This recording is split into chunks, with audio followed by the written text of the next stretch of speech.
Caitlyn, can you restart? Sorry. Oh,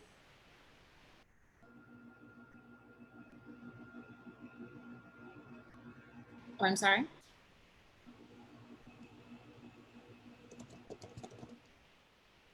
Did I miss a message? Oh, I'm restarting. Okay. Are we live? Okay. Hello again, everybody. I'm sorry if you've already heard me say this, but I'm going to do it again because I've been told you have not. So, hello, welcome. Thank you for your patience tonight. We're living in a newly very digital world, and there are always technical difficulties, but we have an awesome team that worked it all out, and we're here now. So, hello. My name is Caitlyn McCain, and I am a resident director with No Exit. This is my third show with the collective. I played Ophelia in the reading of Hamlet and directed Twelfth Night, and now I have the privilege of directing one of my favorite comedies, The Importance of Being Earnest, by the one and only Oscar Wilde. So for those of you who are just tuning in for the first time, No Exit Theater Collective is an artist-led theater company in response to the COVID-19 pandemic, founded by co-artistic director Ben Nathan. For more information and live streams, you can visit our Facebook page and see everything you need. So before I tell you a little bit about our show and rehearsal process, the cast would like to introduce themselves. Hi there, my name's Caitlyn Elliot. My pronouns are she, her, or they, them, and I will be playing Algernon Moncrieff this evening. Hello, my name is Paige Belcher. My pronouns are they and them, and I will be playing Mr. John Worthing. Hello, I'm Cameron Reese. I use he, him pronouns, and I will be playing Lane and Merriman. Hello, my name is Marley Mathias, she, her pronouns, and I will be playing Lady Bracknell. Hello, my name is Jose de la Rua. My pronouns are she, her, and they, them, and I'll be playing Gwendolen Fairfax. Hello, my name is Emma Schwartz, and my pronouns are she and her, and I'll be playing Miss Prism. Hi, my name is Renae Raymond. My pronouns are she, her, and I will be playing Cecily Cardew. Hi, my name is Hannah Kulp. My pronouns are she, her, hers, and I will be playing Reverend Canon Chasuble. Hello, my name is Ryan Mahannah, and my pronouns are he, him, and I am tonight's swing.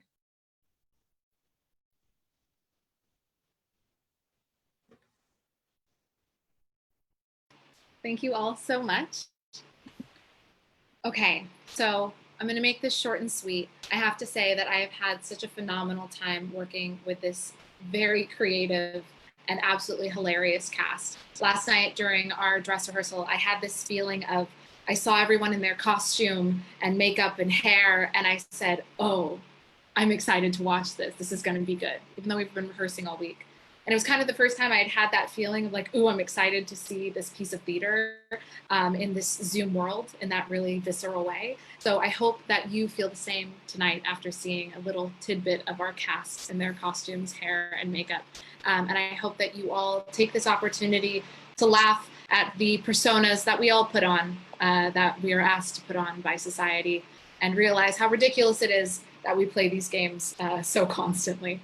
So without further ado, I am proud to present No Exit Theater Collective's production of The Importance of Being Earnest. And don't forget to stick around after the show for a question and answer session with the cast.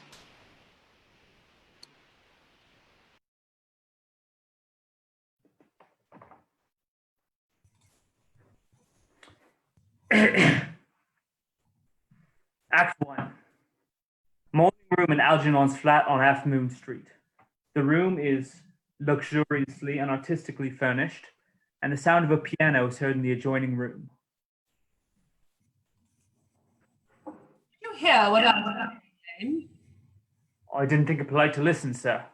I'm sorry for that, for your sake. I don't play accurately. Anyone can play accurately. But I play with a wonderful expression. As far as the piano is concerned, sentiment is my forte. I keep science for life.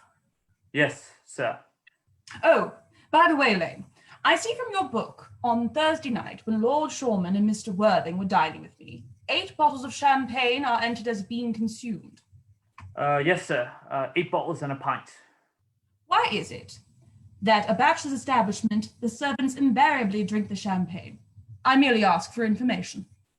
I attribute it to the superior quality of the wine, sir. I have often observed that in married households, the champagne is rarely of a first-rate brand.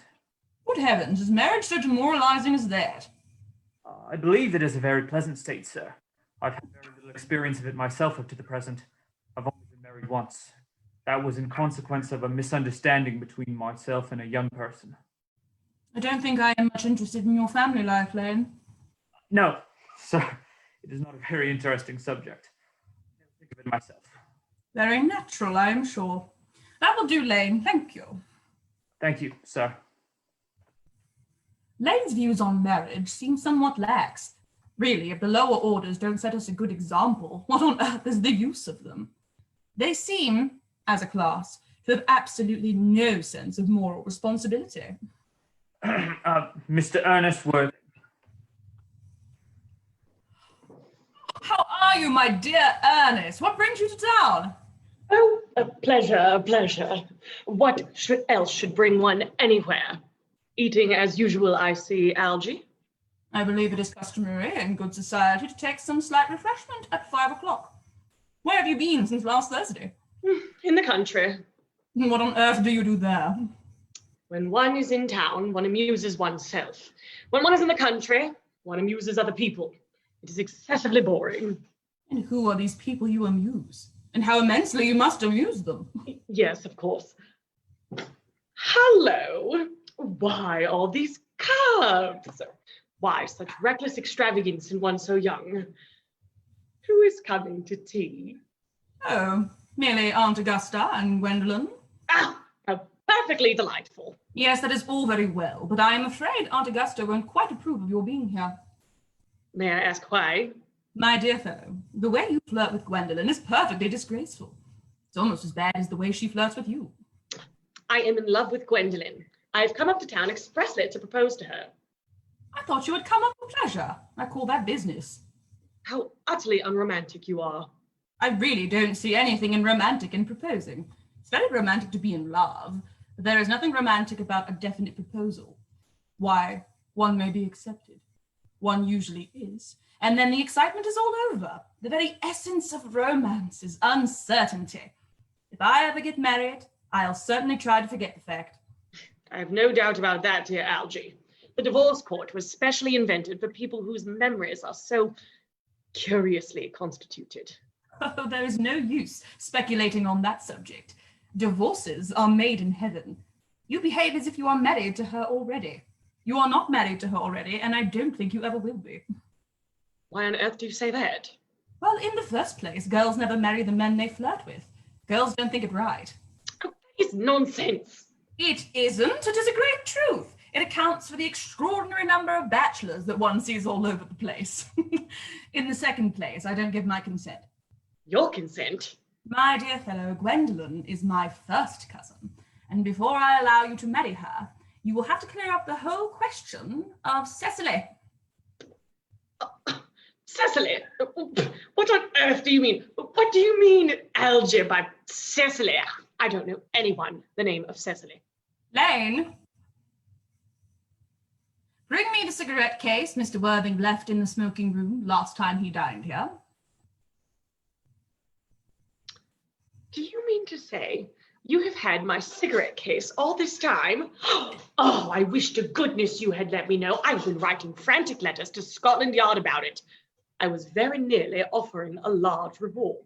Well, I wish you would offer one. I happen to be more than usually hard up. There is no good offering a large reward now that the thing is found. Thank you, Lane. I think it is rather mean of you, Ernest, I must say. However, it makes no matter, for now that I look at the inscription inside, I find that this isn't yours after all. Of course it's mine. You have seen me with it 100 times, and you have no right whatsoever to read what is written inside. It is a very ungentlemanly thing to read a private cigarette case. It is absurd to have a hard and fast rule about what one should read and what one shouldn't. More than half of modern society and culture depends on what one shouldn't read. I am quite aware of that fact, and I don't propose to discuss modern culture. It isn't the sort of thing one should talk of in private. I simply want my cigarette case back. Yes, but it isn't your cigarette case. This cigarette case is a present from someone of the name of Cecily, and you said you didn't know anyone of that name. Well, if you want to know, Cecily happens to be my aunt. Your aunt? Yes, a charming old lady she is too. Lives at Tunbridge Wells. Just give it back to me, Algie. But why does she call herself Little Cecily if she is your aunt and lives in Tunbridge Wells? From Little Cecily, with her fondest love. Oh, my dear fellow, what on earth is there in that? Some aunts are tall, some aunts are not tall. That is a matter that surely an aunt may be allowed to decide for herself. You seem to think that every aunt should be exactly like your aunt. That is absurd. For heaven's sake, give me my cigarette case. Yes, but why does your aunt call you her uncle? From Little Cecily, with her fondest love to her dear Uncle Jack. There is no objection, I admit, to an aunt being small aunt, but why an aunt, no matter her size may be, should call her own nephew her uncle, I can't quite make out. Besides, your name isn't Jack, it's Earnest. It isn't Earnest, it's Jack. You have always told me it was Earnest. I have introduced you to everyone as Earnest. You answer to the name of Earnest. You look as if you were in earnest. You're the most earnest-looking person I've ever seen in my life. It's perfectly absurd you're saying your name isn't Earnest. It's on your cards. Well, my name is Earnest in town and Jack in the country. And the cigarette case was given to me in the country. Yes, but that does not account for the fact that your small Aunt Cecily, who lives in Tunbridge Wells, calls you her dear uncle. Come, old boy, you had much better have the thing out at once. My dear Algie, you talk exactly as if you were a dentist. It is very vulgar to talk like a dentist when one isn't a dentist. It produces a false impression. Well, that's what dentists always do. Now go on, tell me the whole thing. I may mention that I have always suspected you of being a confirmed and secret Bunburyist, and I am quite sure of it now. Well, produce my cigarette case first. Here it is. Now, produce your explanation, and pray, make it improbable. My dear fellow, there is nothing improbable about my explanation at all. In fact, it's perfectly ordinary. Old Mr. Thomas Cardew, who adopted me when I was a little boy, made me, in his will, guardian to his granddaughter, Miss Cecily Cardew, who addresses me as her uncle from motives of respect that you could not possibly appreciate. She lives in my place in the country under the charge of her admirable governess, Miss Prism. Where is this place in the country, by the way? That is nothing to you, dear boy. You are not going to be invited. I may tell you candidly that the place is not in Shropshire. I suspected that, my dear fellow. I have Bunburied all over Shropshire on 2 separate occasions. Now go on. Why are you Earnest in town and Jack in the country? My dear Algie, I don't know whether you will be able to understand my real motives. You're hardly serious enough. When one is placed in the position of guardian, one has to adopt a high moral tone on all subjects. It is one's duty to do so. And as a high moral tone can hardly be said to conduce very much to either one's health nor one's happiness, in order to get up to town, I have always pretended to have a younger brother, the name of Earnest, who lives in the Albany and gets into the most dreadful scrapes. That, my dear Algie, is the whole truth, pure and simple. Truth is rarely pure and never simple. Modern life would be very tedious if it were either, and modern literature a complete impossibility. That wouldn't be at all a bad thing. Literary criticism is not your forte, my dear fellow. Don't try it. You should leave it to those people who haven't been to a university. They do so well in the daily papers. What you really are is a Bunburyist. I was quite right in saying you were a Bunburyist. You're one of the most advanced Bunburyists I know. What on earth do you mean? You have invented a very useful younger brother called Ernest in order that you may be able to come up to town as often as you like. I have invented an invaluable permanent invalid called Bunbury, in order that I may be able to go down to the country whenever I choose. Bunbury is perfectly invaluable. If it wasn't for Bunbury's extraordinary bad health, for instance, I wouldn't be able to dine with you at Willis's tonight, for I have been fully engaged to Aunt Augusta for more than a week. I haven't asked you to dine with me anywhere tonight. I know, you are absurdly careless about sending out invitations. It's very foolish of you. Nothing annoys people so much as not receiving invitations. You had much better dine with your Aunt Augusta. I haven't the smallest intention of doing anything of the kind. To begin with, I dine there on Monday, and once a week is quite enough to dine with one's own relations.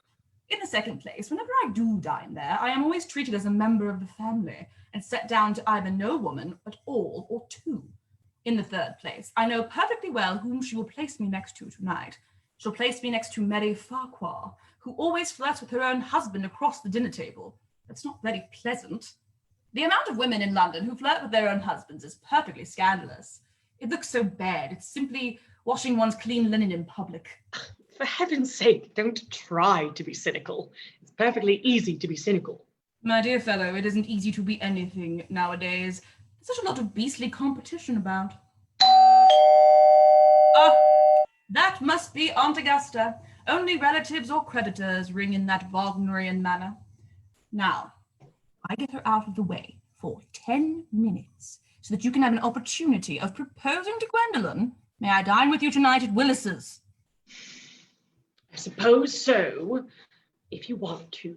Yes, but you must be serious about it. I hate people who aren't serious about meals. It's so shallow of them.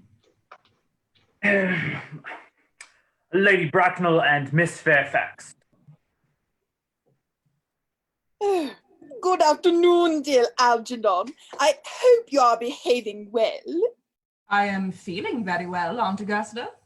That's not quite the same thing. In fact, the two things rarely go together. Oh, dear me, you are smart. I am always smart. Am I not, Mr. Worthing?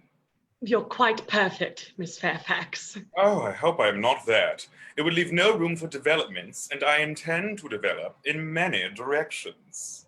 I'm sorry if we were a little late, Algernon, but I was obliged to call on dear Lady Harbury.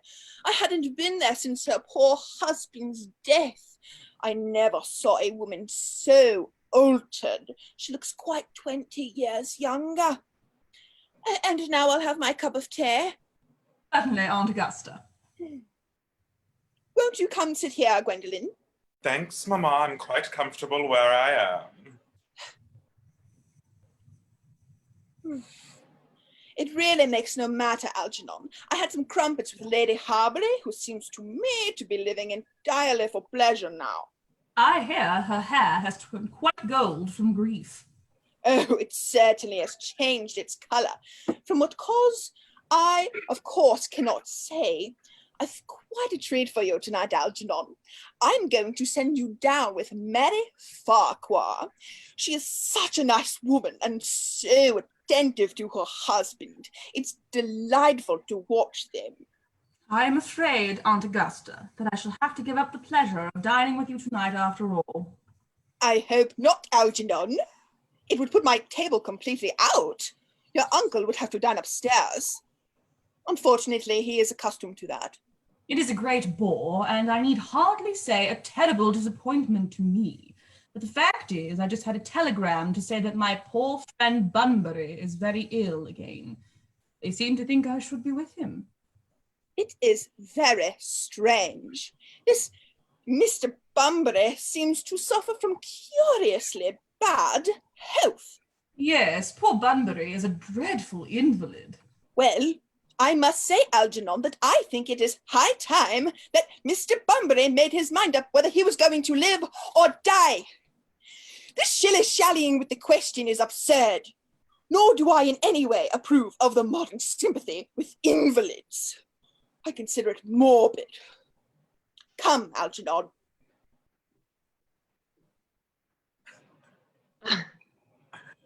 Charming day it has been, Miss Fairfax. Right, don't talk to me about the weather, Mr. Worthing. Whenever people talk to me about the weather, I always feel quite certain that they mean something else.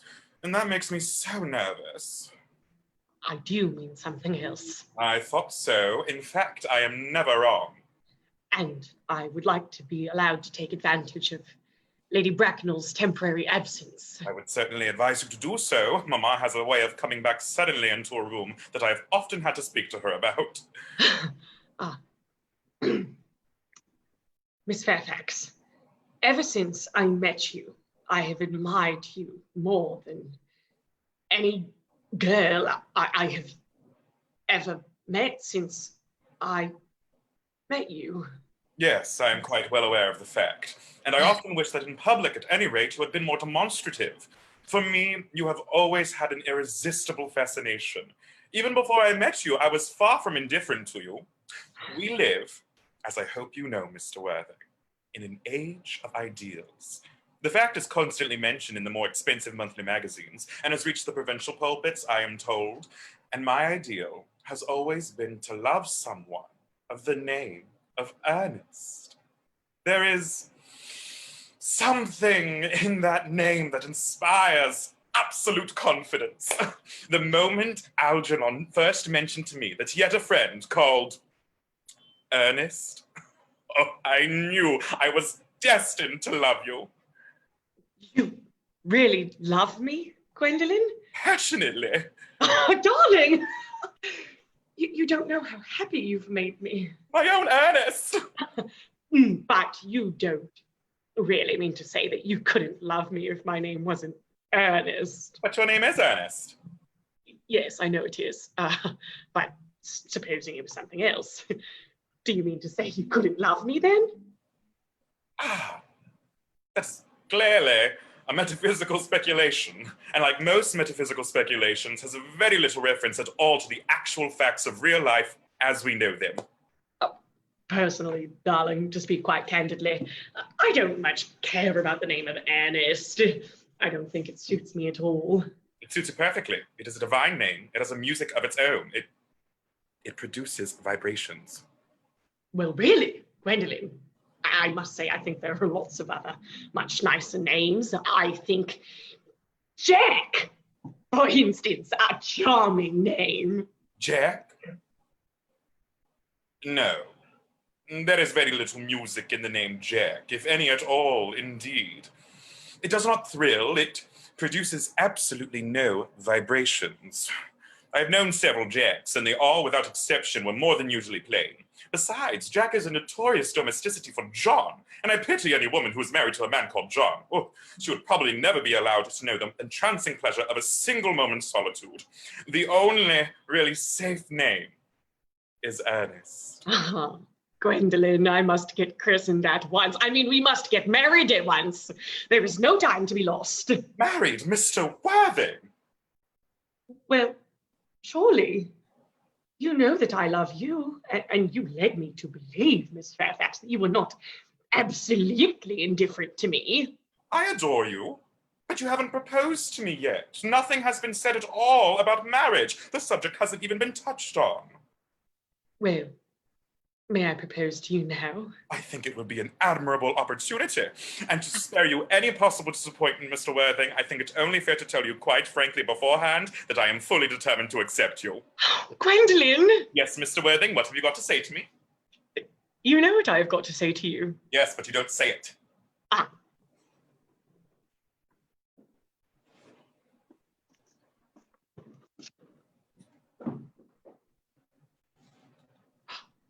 Gwendolen, will you marry me? Of course I will, darling.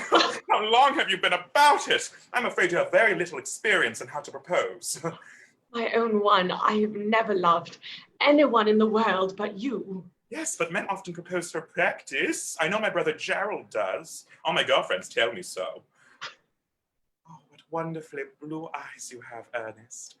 They are quite blue. I hope you will always look at me just like that, especially when other people are present. Mr. Worthing! Rise, sir, from this semi-recumbent posture. It is most indecorous. Mamma, I must beg you to retire. This is no place for you. Besides, Mr. Worthing has not quite finished yet. Finished what, may I ask? I am engaged to Mr. Worthing, Mamma. Pardon me, you are not engaged to anyone. When you do become engaged to someone, I or your father, should his health permit him, will inform you of the fact. An engagement should come on a young girl as a surprise, pleasant or unpleasant as the case may be. It is hardly a matter that she could be allowed to arrange for herself. And now that I have a few questions for you, Mr. Worthing. While I am making these inquiries, you, Gwendolen, will wait for me below the carriage. Mamma! In the carriage, Gwendolen. Gwendolen, the carriage! Yes, Mamma. You can take a seat, Mr. Worthing. Thank you, Lady Bracknell. I prefer standing. Bound to tell you that you are not down on my list of eligible young men, although I have the same list as the dear Duchess of Bolton has. We work together, in fact.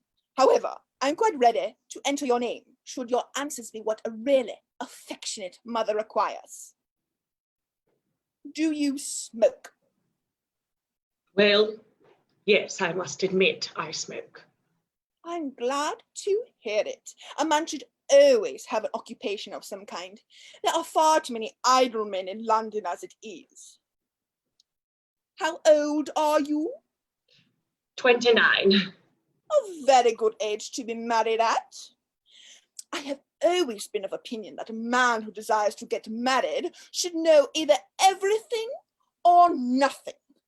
Which do you know? I know nothing, Lady Bracknell. I am pleased to hear it. I do not approve of anything that tampers with natural ignorance. Ignorance is like a delicate exotic fruit. Touch it and the bloom is gone. The whole theory of modern education is radically unsound. Fortunately, in England at any rate, education produces no effect whatsoever. Indeed, it would prove a serious danger to the upper class and probably lead to acts of violence in Grosvenor Square. What is your income? Between 7,000 and 8,000 a year. In land or investments? In investments, chiefly. That is satisfactory. What between the duties expected of one's during lifetime and the duties exacted from one after one's death, land has ceased to be either a profit or a pleasure. It gives one position and prevents the one from keeping it up. That's all that can be said about land.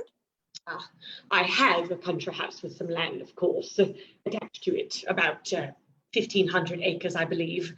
But I don't depend on that for any of my real income. In fact, as far as I can make out, the poachers are the only people who make anything out of it. A country house? How many bedrooms? Well, that point can be cleared up afterwards. You have a townhouse, I hope. Well, I own a house in Belgrave Square. What number in Belgrave Square? 149. The unfashionable side. I thought there was something. However, that could easily be altered. Do you mean the fashion or the side? Both, if necessary, I presume. Now to minor matters. Are your parents living? I have lost both my parents. To lose one parent, Mr. Worthing, may be regarded as a misfortune. To lose both looks like carelessness. Who was your father? He was evidently a man of some wealth. Was he born with the radical papers called the Purple of Commerce, or did he rise from the ranks of the aristocracy? I'm afraid I really don't know. The fact is, Lady Bracknell, I said I had lost my parents. It would be nearer to the truth to say that my parents seem to have lost me. I don't actually know who I am by birth. I was Well, I was found. Found? The late Mr. Thomas Cardew, an old gentleman of a very charitable and kindly disposition, found me and gave me the name of Worthing, because he happened to have a first-class ticket for Worthing in his pocket at the time. Worthing is a place in Sussex. It is a seaside resort. Where did the charitable gentleman who had a first-class ticket for the seaside resort find you? In a handbag. A handbag? Yes, Lady Bracknell. I was in a handbag, a somewhat large black leather handbag with handles to it. An ordinary handbag, in fact. In what locality did this Mr. James or Thomas Cardew come across this ordinary hand? In the cloakroom at Victoria Station. It was given to him in mistake for his own. The cloakroom at Victoria Station? Yes, the Brighton line. Mr. Worthing, I confess I feel quite somewhat bewildered by what you have just told me. May I ask you then what you would advise me to do? I need hardly say I would do anything in the world to ensure Gwendolen's happiness. Well, I would strongly advise you, Mr. Worthing, to try and acquire some relations as soon as possible, and to make a definite effort to produce at rate one parent of either sex before the season is quite over. Well, I don't see how I could possibly manage to do that. I can produce the handbag at any moment. It is in my dressing room at home. I really think that should satisfy you, Lady Bracknell. Me? Sir, what has it to do with me? You can hardly imagine that I and Lord Bracknell would dream of allowing our only daughter, a girl brought up with the utmost care, to marry into a cloakroom and form an alliance with a parcel? Good morning, Mr. Worthing. Didn't it go off all right, old boy? You don't mean to say Gwendolen refused you? No. I know it's the way she has. She's always refusing people. It's most ill-natured of her. Oh, Gwendolen is right as a trivet. As far as she is concerned, we are engaged. Her mother is perfectly unbearable. In any case, she is a monster without being a myth, which is rather unfair. I beg your pardon, Algie. I suppose I shouldn't talk about your own aunt in that way before you. My dear boy, I love to hear my relations abused. It's the only thing that makes me put up with them at all. Relations are simply a tedious pack of people who haven't got the remotest knowledge on how to live, nor the smallest instinct on when to die. Oh, that is nonsense. It isn't. Well, I won't argue about the matter. You always want to argue about things. That is exactly what things were originally made for. Upon my word, if I thought that, I'd shoot myself. You don't think there is any chance of Gwendolen becoming like her mother in about 150 years, do you, Algie? All women become like their mothers. That is their tragedy. No man does. That is his. Is that clever? It is perfectly phrased, and quite as true as any observation of civilized life should be. I am sick to death of cleverness. Everybody is clever nowadays. You can't go anywhere without meeting clever people. By the way, did you tell Gwendolen the truth about your being Earnest in town and Jack in the country? My dear fellow, the truth isn't quite the sort of thing one tells to a nice, sweet, refined girl. But what extraordinary ideas you have about the way to behave to a woman. The only way to behave to a woman is to make love to her if she is pretty, and to someone else if she is plain. Oh, that is nonsense. What about your brother? What about the profligate Earnest? Oh, before the end of the week, I shall have got rid of him. I'll say he died in Paris of apoplexy. A lot of people die of apoplexy quite suddenly, don't they? Yes, but it's hereditary, my dear fellow. Sort of thing that runs in families. You're better to say severe chill. You are sure severe chill isn't hereditary or anything of that kind? Of course it isn't. Very well then. My poor brother Ernest, who carried off suddenly in Paris by a severe chill. Oh, that gets rid of him. But I thought you said that Miss Cardew was a little too much interested in your poor brother Ernest. Won't she feel his loss a good deal? Oh, that is all right. Cecily is not a silly romantic girl, I'm glad to say. She's got a capital appetite, goes on long walks and pays no attention at all to her lessons. I would rather like to see Cecily. I will take very good care that you never do. She is excessively pretty, and she is only just 18. Have you told Gwendolen yet that you have an excessively pretty ward who's only just 18? Oh, one doesn't just blurt these things out to people. Cecily and Gwendolen are perfectly certain to be extremely great friends.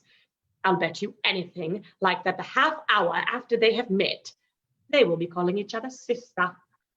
Women only do that when they have called each other a lot of other things first. Now, my dear boy, if we want to get a good table at Willis's, we really must go and dress. Do you know it is nearly 7? Oh, it is always nearly 7. Well, I am hungry. I never knew you when you weren't. Where shall we do after dinner? Go to the theatre? Oh, no. I loathe listening. Well, let's go to the club. No, I hate talking. Well, we might go around to the Empire at 10. Oh, no, I can't bear looking at things. It is so silly. Well, what shall we do? Nothing. It's awfully hard work doing nothing. Miss Fairfax. Gwendolen, upon my word. Algy, kindly turn your back. I have something very particular to say to Mr. Worthing. Really, Gwendolen, I don't think I can allow this at all. Algy, you always adopt a strictly immoral attitude towards life. You are not quite old enough to do that. My own darling. Ernest, we may never be married. From the expression on Mamma's face, I fear we never shall. Few parents nowadays pay any regard to what their children say to them. The old-fashioned respect for the young is fast dying out. Whatever influence I ever had over Mamma, I lost at the age of 3. But although she may prevent us from becoming man and wife, and I may marry someone else, and marry often, nothing that she can possibly do can alter my eternal devotion to you. Oh, dear Gwendolen. The story of your romantic origin, as related to me by Mamma, with unpleasing comments, has naturally stirred the deeper fibers of my nature. Your Christian name has an irresistible fascination. The simplicity of your character makes you exquisitely incomprehensible to me. Your town address in the Albany I have. What is your address in the country? The Manor House, Wilton, Hertfordshire. There is good postal service, I suppose. It may be necessary to do something desperate. That, of course, will require serious consideration. I will communicate with you daily. My own one. How long do you remain in town? Till Monday. Good. Algy, you may turn round now. Thanks, I've turned round already. You may also ring the bell. You will let me see you to your carriage, my own darling? Certainly. I will see Miss Fairfax out. Yes, sir. A glass of sherry, Lane. Yes, sir. I hope tomorrow will be a fine day, Lane. It never is, sir. Lane, you are a perfect pessimist. I do my best to give satisfaction, sir.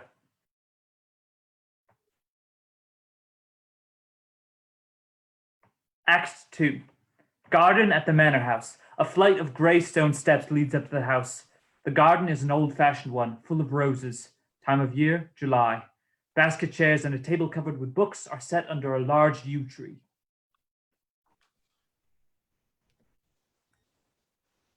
Cecily! Cecily! Surely such a utilitarian occupation as the watering of flowers is rather Martin's duty than yours, especially at a moment when intellectual pleasures await you. Your German grammar is on the table. Pray open it at page 15. We will repeat yesterday's lesson. But I don't like German. It isn't at all a becoming language. I know perfectly well that I look quite plain after my German lesson. Child, you know how anxious your guardian is that you should improve yourself in every way. He laid particular stress on your German as he was leaving for town yesterday. Indeed, he always lays stress on your German when he is leaving for town. Dear Uncle Jack is so very serious. Sometimes he is so serious that I think he cannot be quite well. Your guardian enjoys the best of health, and his gravity of demeanour is especially to be commended in one so comparatively young as he is. I know no one who has a higher sense of duty and responsibility. I suppose that is why he often looks a little bored when we three are together. Cecily, I'm surprised at you. Mr. Worthing has many troubles in his life. Idle merriment and triviality would be out of place in his conversation. You must remember his constant anxiety about that unfortunate young man, his brother. I wish Uncle Jack would allow that unfortunate young man, his brother, to come down here sometimes. We might have a good influence over him, Miss Prism. I'm sure you certainly would. You know, German and geology and things of that kind influence a man very much. I do not think that even I could produce any effect on a character that, according to his own brother's admission, is irretrievably weak and vacillating. Indeed, I am not sure that I would desire to reclaim him. I am not in favour of this modern mania for turning bad people into good people at a moment's notice. As a man sows, so shall he reap. You must put away your diary, Cecily. I really don't see why you should keep a diary at all. I keep a diary in order to enter the wonderful secrets of my life. If I didn't write them down, I should probably forget about all of them. Memory, my dear Cecily, is the diary that we carry about with us. To your work, child. These speculations are profitless. But I see dear Dr. Chasuble coming up through the garden. Oh, Dr. Chasuble? Oh, this is indeed a pleasure. Oh. How are we this morning? You, Miss Prism, I trust, are well? Miss Prism has just been complaining of a slight headache.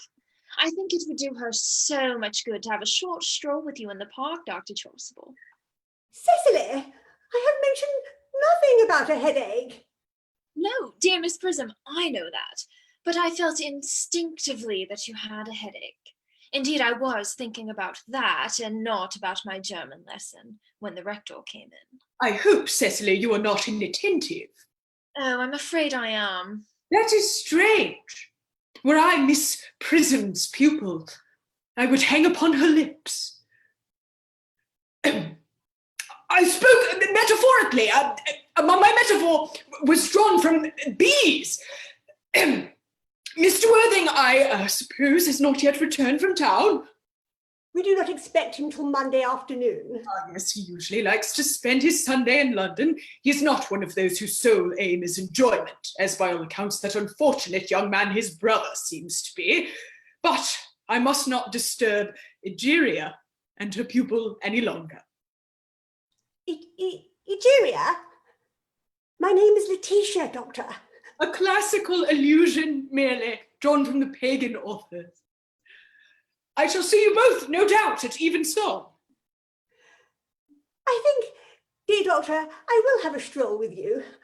I find I have a headache after all, and a walk might do it good. With pleasure, Miss Prism, with pleasure. We might go as far as the schools and back. Mr. Ernest Worthing has just driven up from the station. He's brought his luggage with him. Mr. Earnest Worthing, before the Albany West. Uncle Jack's brother. Did you tell him Mr. Worthing was in town? Yes, miss. He seemed very much disappointed. I mentioned that you and Miss Prism were in the garden. He said he was anxious to speak to you privately for a moment. Ask Mr. Ernest Worthing to come here. I suppose you'd better talk to the housekeeper about a room for him. Yes, miss. I have never met any really wicked person before. I feel rather frightened. I'm so afraid he will look just like everyone else. He does. You are my little cousin Cecily, I am sure. You are under some strange mistake. I am not little. In fact, I believe I am more than unusually tall for my age. But I am your cousin Cecily. You are Uncle Jack's brother, my cousin Ernest. My wicked cousin Ernest. Oh, I'm not really wicked at all, cousin Cecily. You mustn't think I'm wicked. Well, if you are not, then you have certainly been deceiving us all in a very inexcusable manner. I hope you have not been leading a double life, pretending to be wicked and being really good all the time. That would be hypocrisy. Oh, of course, I have been rather reckless. Well, I'm glad to hear it. In fact, now that you mention the subject, I have been very bad in my own small way. I don't think you should be so proud of that, though I am sure it must have been very pleasant. It is much pleasanter being here with you. I can't understand how you are here at all. Uncle Jack won't be back till Monday afternoon. That is a great disappointment. I am obliged to go up by the first train on Monday morning. I have business appointment that I am anxious to miss. Couldn't you miss it anywhere but in London? No, the appointment is in London. Well, I know, of course, how important it is to not keep a business engagement if one wants to retain any sense of the beauty of life. But still, I think you had better wait until Uncle Jack arrives. I know he wants to speak to you about your emigrating. About my what? You are emigrating. He's gone up to buy your outfit. I certainly wouldn't let Jack buy my outfit. He has no taste in neckties at all. I don't think you will require neckties. Uncle Jack is sending you to Australia. Australia? I'd sooner die. Well, he said at dinner on Wednesday night that you would have to choose between this world, the next world, and Australia. Oh, well. The accounts I have received of Australia and the next world are not particularly encouraging. This world is good enough for me, cousin Cecily. Yes, but are you good enough for it? I'm afraid I am not that. That is why I want you to reform me. You might make that your mission, if you don't mind, cousin Cecily. I'm afraid I have no time this afternoon. Well, would you mind my reforming myself this afternoon? You are looking a little worse. That is because I am hungry. Well, how thoughtless of me. I should have remembered that when one is going to lead an entirely new life, one requires regular and wholesome meals. Won't you come in? Thank you.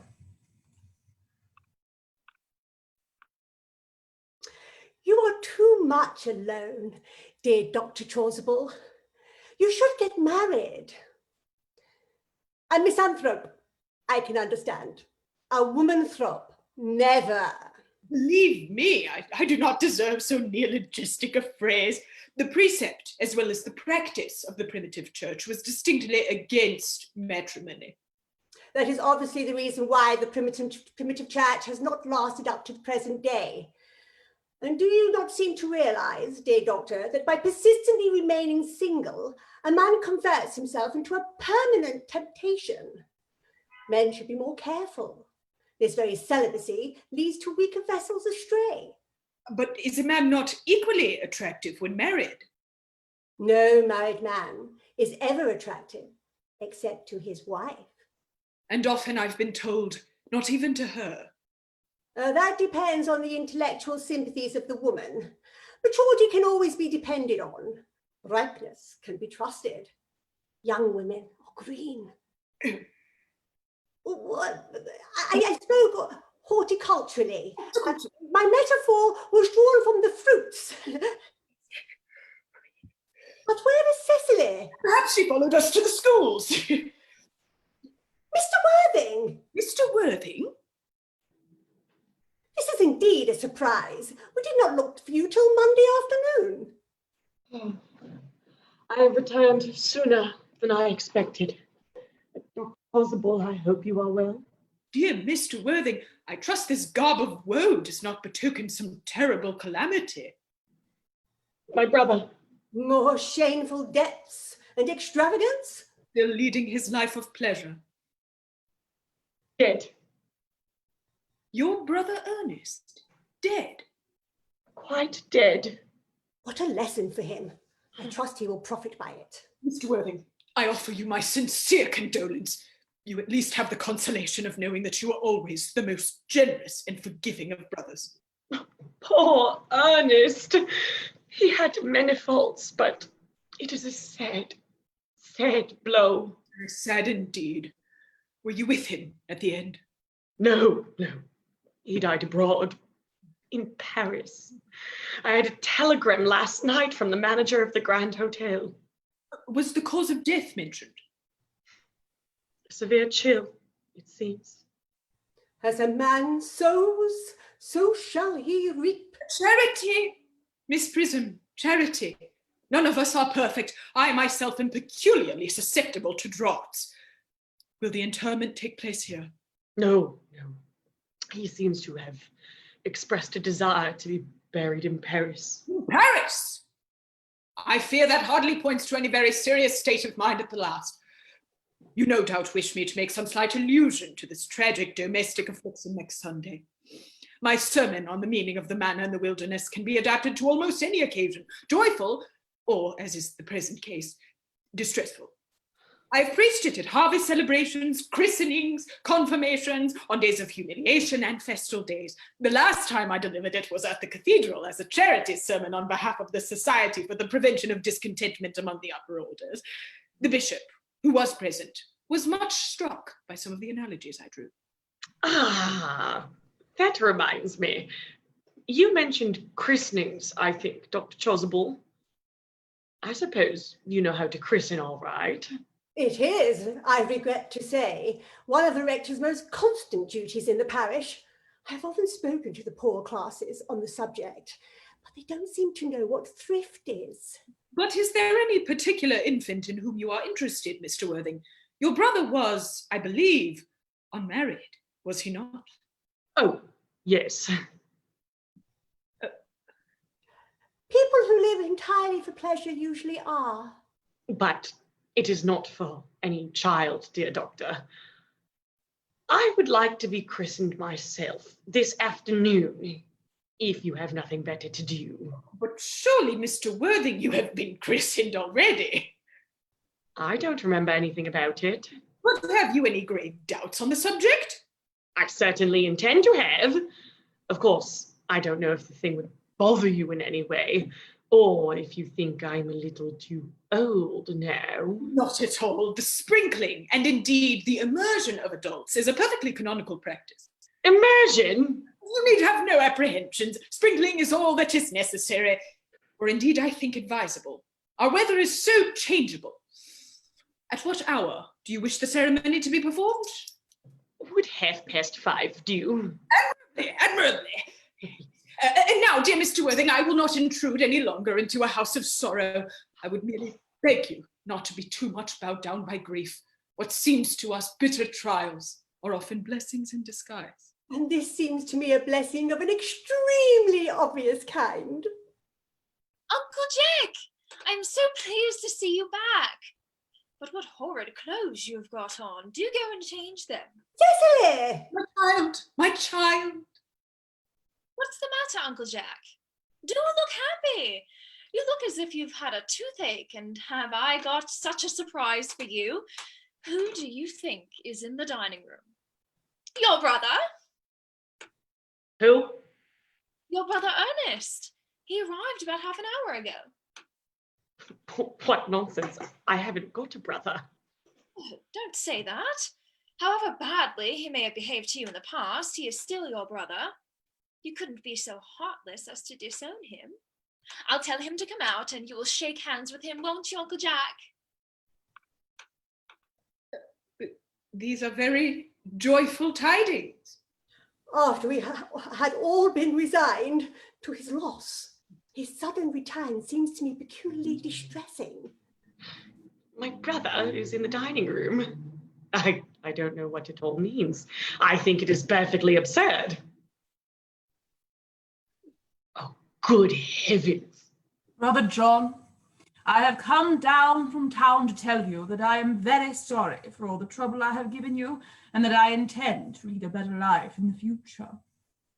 Uncle Jack, do be nice. There is some good in everyone.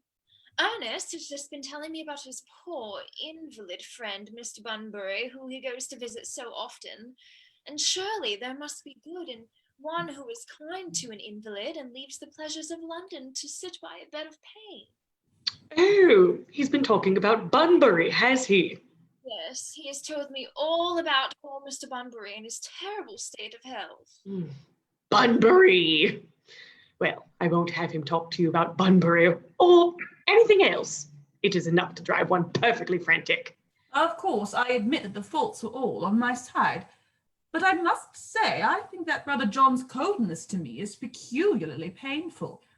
I expected a more enthusiastic welcome, especially considering that this is the first time I have come here.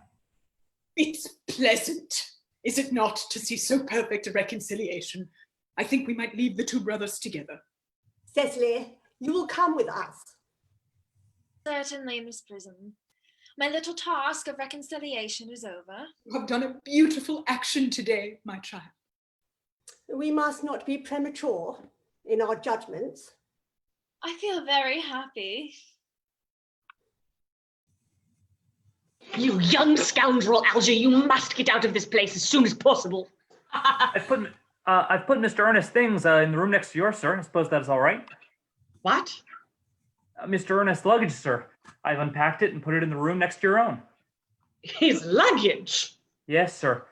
3 portmanteaus, a dressing case, 2 hat boxes, and a large luncheon basket. I'm afraid I can't stay more than a week this time. Merriman, order the dog cart at once. Mr. Earnest has been suddenly called back to town. Yes, sir. What a fearful liar you are, Jack. I have not been called to town at all. Yes, you have. I haven't heard anyone call me. Your duty as a gentleman calls you back. My duty as a gentleman has never interfered with my pleasures in the smallest degree. I can quite understand that. Well, Cecily is a darling. You are not to talk of Miss Cardew like that. I don't like it. Well, I don't like your clothes. You look perfectly ridiculous in them. Why on earth don't you go up and change? It is perfectly childish to be in deep mourning for a man who is actually staying a whole week in your house as a guest. I call it grotesque. You are certainly not staying with me for a whole week as a guest or anything else. You have got to leave by the 4:05 train. I certainly won't leave so long as you are in mourning. It would be most unfriendly. If I were in mourning, you would stay with me, I suppose. I should think it very unkind if you didn't. Well, will you go if I change my clothes? Yes, if you are not too long. I never saw anybody take so long to dress with so little result. Well, at any rate, that is better than being always overdressed as you are. If I am occasionally a little overdressed, I make up for it by being immensely overeducated. Your vanity is ridiculous, your conduct an outrage, and your presence in my garden utterly absurd. This Bunburying, as you call it, has not been a great success for you. I think it has been a great success. I am in love with Cecily, and that is everything. But I must see her before I go, and make arrangements for another Bunbury. Ah, there she is. Oh, I merely came back to water the roses. I thought you were with Uncle Jack. He's ordered the dog cart for me. Oh, is he going to take you for a nice drive? He's going to send me away. Then have we got to part? I'm afraid so. It's a very painful parting. It is always painful to part from people whom one has known for a very brief space of time. The absence of old friends one can endure with equanimity, but even a momentary separation from anyone whom has just been introduced is almost unbearable. Thank you. The dog cart's at the door, sir. It can wait, Merriman, for 5 minutes. Yes, miss. I hope, Cecily, I shall not offend you if I state quite frankly and openly that you seem to me in every way the visual personification of absolute perfection. Oh, I think your frankness does you great credit, Ernest. If you will allow me, I will copy your remarks into my diary. You really keep a diary? Oh, I'd give anything to look at it. May I? No. You see, it is simply a very young girl's record of her own thoughts, impressions, and consequently meant for publication. When it appears in volume form, I hope you'll order a copy. But pray, Ernest, don't stop. I delight in taking down from dictation. I have reached absolute perfection. You can go on. I'm quite ready for more. No, don't cough, Ernest. When one is dictating, one should speak fluently and not cough. Besides, I don't know how to spell cough. Cecily, ever since I first looked upon your wonderful, incomparable beauty, I have dared to love you wildly, passionately, devotedly, hopelessly. Hopelessly doesn't seem to make much sense, does it? Cecily? The dog cart is waiting, sir. Tell it to come round next week at the same hour. Yes, sir. Uncle Jack would be very much annoyed if he knew you were staying on till next week at the same hour. Oh, I don't care about Jack. I don't care about anybody in the whole world but you. I love you, Cecily. You will marry me, won't you? You silly boy, of course. Why, we've even been engaged for the last 3 months. For the last 3 months? Yes, it will be exactly 3 months on Thursday. But how did we become engaged? Well, ever since dear Uncle Jack first confessed to us that he had a younger brother who was very wicked and bad, you, of course, formed the chief topic of conversation between myself and Miss Prism. And of course, a man who is much talked about is always very attractive. One feels there must be something in him after all. I dare say it was foolish of me, but I fell in love with you, Ernest. Darling. And when was the engagement actually settled? On the 14th of February last. Worn out by your entire ignorance of my existence, I am determined to end the matter one way or the other, and after a long struggle with myself, I accepted you under this dear old tree. The next day, I bought this little ring in your name, and it's the little bangle with the true lover's knot I promised you to always wear. Did I give you this? It's very pretty, isn't it? Yes, you've wonderfully good taste, Ernest. It's the excuse I've always given for your leading such a bad life.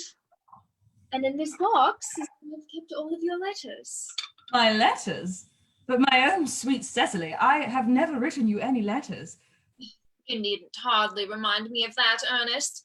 I remember only too well that I was forced to write your letters for you. I always wrote 3 times a week, and sometimes sooner. Oh, do let me read them, Cecily. I couldn't possibly. They would make you far too conceited. The 3 you wrote me after I'd broken off the engagement are so beautiful and so badly spelled that even now I can hardly read them without crying a little. But was our engagement ever broken off? Of course it was. On the 22nd of last March. You can see the entry if you'd like. Today, I broke off my engagement with Ernest. I feel it is better to do so. The weather still continues charming. But why on earth did you break it off? What had I done? I had done nothing at all. Cecily, I am very much hurt indeed that you broke it off, particularly when the weather was so charming. It would hardly have been a serious engagement if I hadn't broken it off at least once. But I forgave you before the week was out. What a perfect angel you are, Cecily. You dear romantic boy. You'll never break off our engagement again, Cecily? I don't think I could break it off now that I've actually met you. Besides, of course, there is the question of your name. Oh, yes, of course, my name. Just do not laugh at me, darling. But it has been a girlish dream of mine to love someone whose name was Earnest. There is something in that name that seems to inspire absolute confidence. I pity any poor married woman whose husband is not called Earnest. But, my dear child, do you mean to say that you could not love me if I had some other name? But what name? Oh, any name you like. Algernon, for instance? I do not like the name of Algernon. Well, my own dear, sweet, loving little darling, I really can't see why you should object to the name of Algernon. It is not at all a bad name. In fact, it is a rather aristocratic name. But seriously, Cecily, if my name was Algie, couldn't you love me? I might respect you, Ernest. I might admire your character, but I fear I should not be able to give you my undivided attention. Oh, Cecily, your rector here, I suppose, thoroughly experienced in the practice of all rites and ceremonials of the church? Oh, yes. Dr. Chasuble is a most learned man. He has never written a single book, so you can imagine how much he knows. I must see him at once for the most important christening, I mean the most important business. Oh. I shan't be more than half an hour. Considering that we have been engaged since February 14th, and that I only met you today for the first time, I think it's rather hard that you should leave me for so long a period as a half hour. Couldn't you make it 20 minutes? I'll be back in no time. What an impetuous boy he is. I like his hair so much. I must enter his proposal in my diary. Miss Fairfax has just called to see Mr. Worthing. On very important business, Miss Fairfax states. Isn't Mr. Worthing in his library? Mr. Worthing went over in the direction of the rectory some time ago. Pray ask the lady to come out here. Mr. Worthing is sure to be back soon, and you can bring tea. Yes, miss. Miss Fairfax. I suppose one of the many good elderly women who are associated with Uncle Jack in some sort of his philanthropic work in London. I don't quite like women who are interested in philanthropic work. I think it's so forward of them. Miss Fairfax. Hey, let me introduce myself to you. My name is Cecily Cardew. Cecily Cardew? What a very sweet name. Something tells me that we are going to be great friends. I like you already more than I can say, and my first impressions of people are never wrong. How nice of you to like me so much after we've only known each other such a comparatively short time. Pray, sit down. I may call you Cecily, may I not? With pleasure. And you will always call me Gwendolen, won't you? If you wish. Then that is all quite settled, is it not? I hope so. Perhaps this might be a favorable opportunity for me mentioning who I am. My father is Lord Bracknell. You have never heard of Papa, I suppose. I don't think so. Outside the family circle, Papa, I'm glad to say, is entirely unknown. You are here on a short visit, I suppose. Oh, no, I live here. Really?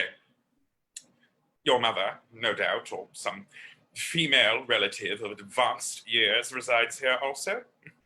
Oh, no. I have no mother, nor, in fact, any relations. Indeed. My dear guardian, with the assistance of Miss Prism, has the arduous task of looking after me. Your guardian? Yes, I am Mr. Worthing's ward. Oh. It is strange. He never mentioned to me that he had a ward. How secretive of him. He grows more interesting hourly. I'm not sure, however, that that news inspires me with feelings of unmixed delight. I am very fond of you, Cecily. I've liked you ever since I met you. But I am bound to state that now that I know that you are Mr. Worthing's ward, I cannot help expressing the wish that you were, well, just a little older than you seem to be, and not quite so very alluring in appearance. In fact, if I may speak candidly. Why, do. I think that whenever one has anything unpleasant to say, one should always be quite candid. Well, to speak with perfect candor, Cecily, I wish that you were fully 42 and more than usually plain for your age. Earnest has a strong, upright nature. He is the very soul of truth and honor. Disloyalty would be as impossible to him as deception. But even men of the noblest possible moral character are extremely susceptible to the influence of the physical charms of others. Modern, no less than ancient history, supplies us with many painful examples of what I refer to. If it were not so, indeed, history would be quite unreadable. I beg your pardon. Gwendolen, did you say Earnest? Yes. Oh, but it is not Mr. Ernest Worthing who is my guardian. It is his brother, his elder brother. Ernest never mentioned to me that he had a brother. I'm sorry to say they have not been on good terms for a long time. Ah, that accounts for it. The subject seems distasteful to most men. Cecily, you have lifted a load from my mind. Oh, I was growing almost anxious. It would have been terrible if any cloud had come across a friendship like ours, would it not? Of course, you are quite sure that it is not Mr. Ernest Worthing who is your guardian. Quite sure. In fact, I am going to be his. I beg your pardon? Dearest Gwendolen, there is no reason why I should make it a secret of you. Our little country newspaper is sure to chronicle the fact next week. Mr. Ernest Worthing and I are engaged to be married. My darling Cecily, I think there must be some slight error. Mr. Ernest Worthing is engaged to me. The announcement will appear in the Morning Post at Saturday at the latest. I'm afraid you must be under some misconception. Ernest proposed to me exactly 10 minutes ago. It is certainly very curious, for he asked me to be his wife yesterday afternoon at 5:30. If you would like to verify the incident, pray do so. I never travel without my diary. One should always have something sensational to read on the train. I am so sorry, dear Cecily, if it is any disappointment to you, but I am afraid I have the prior claim. It would distress me more than I can tell you, dear Gwendolen, if it caused you any mental or physical anguish, but I feel bound to point out that since Ernest proposed to you, he has clearly changed his mind. If the poor fellow had been entrapped into any foolish promise, I shall consider it my duty to rescue him at once, and with a firm hand. Whatever unfortunate entanglement my dear boy may have got into, I will never reproach him with it until after we are married. Do you allude to me, Miss Cardew, as an entanglement? You are presumptuous. On an occasion of this kind, it becomes more than a moral duty to speak one's mind. It becomes a pleasure. Do you suggest, Miss Fairfax, that I entrapped Ernest into an engagement? How dare you? This is no time for wearing the shallow mask of manners. When I see a spade, I call it a spade. I am glad to say that I have never seen a spade. It is obvious that our social spheres had been widely different. Shall I lay tea here as usual, miss? Yes, as usual.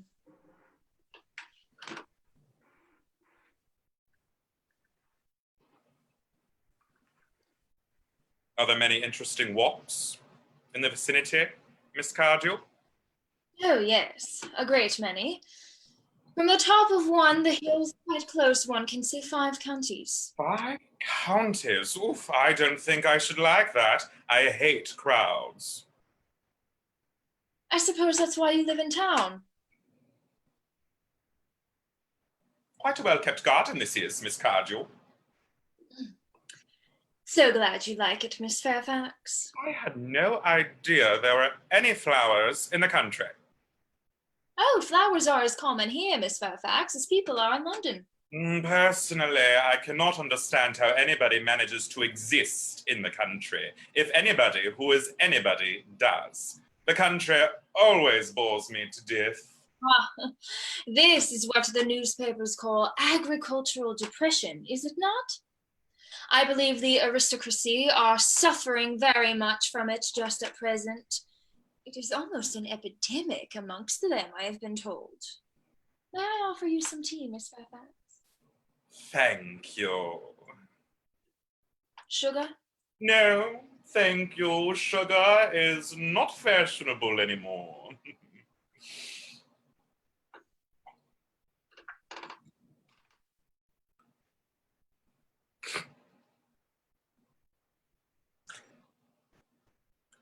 You have filled my tea with lumps of sugar. I am known for the gentleness of my disposition and the extraordinary sweetness of my nature, but I warn you, Miss Cardew, you may go too far. You saved my poor, innocent, trusting boy from the machinations of any other girl. There are no lengths to which I would not go. From the moment I saw you, I distrusted you. I felt that you were false and deceitful. I am never deceived in such matters. My first impressions of people are invariably right. It seems to me, Miss Fairfax, that I am trespassing on your valuable time. No doubt you have many other calls of a similar character to make in the neighborhood.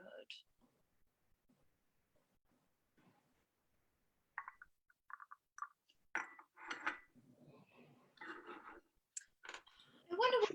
Ernest! Oh, my own Ernest! Gwendolen, darling! A moment. May I ask you if you're engaged to be married to this young lady? To dear little Cecily? Of course not. What could have put such an idea into your pretty little head? Thank you. I knew there must be some misunderstanding, Miss Fairfax. The gentleman whose arm is at present round your waist is my guardian, Mr. John Worthing. I beg your pardon. This is Uncle Jack. Jack? Oh! Here is Ernest. My own love. A moment, Ernest. May I ask you, are you engaged to be married to this young lady? To what young lady? Good heavens, Gwendolen! Yes, to good heavens. Gwendolen. I mean to Gwendolen. Of course not. What could have put such an idea into your pretty little head? Thank you. I felt there was some slight error, Miss Cardew. The gentleman who is now embracing you is my cousin, Mr. Algernon Moncrieff. Algernon Moncrieff? Oh. Are you called Algernon? I cannot deny it. Oh. Is your name really John? I could deny it if I liked. I could deny anything if I liked. But my name certainly is John. It has been John for years. A gross deception has been practiced on both of us. My poor, wounded Cecily. My sweet, robbed Gwendolen. You will call me sister, will you not? Oh. There's just one question I would like to be allowed to ask my guardian. An admirable idea. Mr. Worthing, there's just one question I would like to be permitted to put to you. Where is your brother Ernest? We are both engaged to be married to your brother Ernest, so it is a matter of some importance to us to know where your brother Ernest is at present.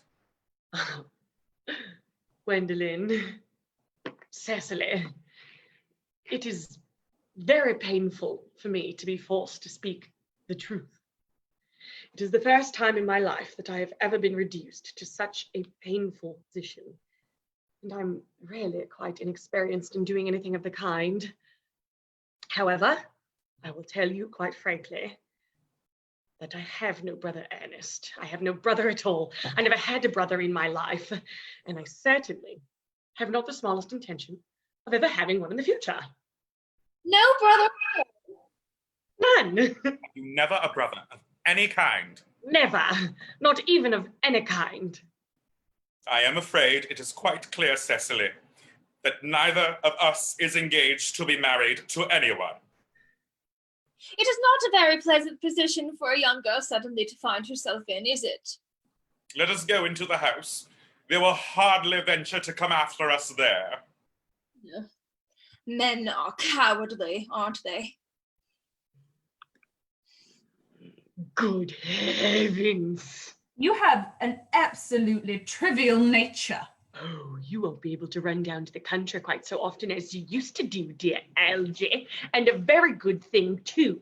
Your brother is a little off colour, isn't he, Jack? And you won't be able to disappear to London quite so frequently as your wicked custom was. And not a bad thing either. As for your conduct toward Miss Cardew, I must say that you're taking in a sweet, simple, innocent girl like that is quite inexcusable. To say nothing of the fact that she is my ward.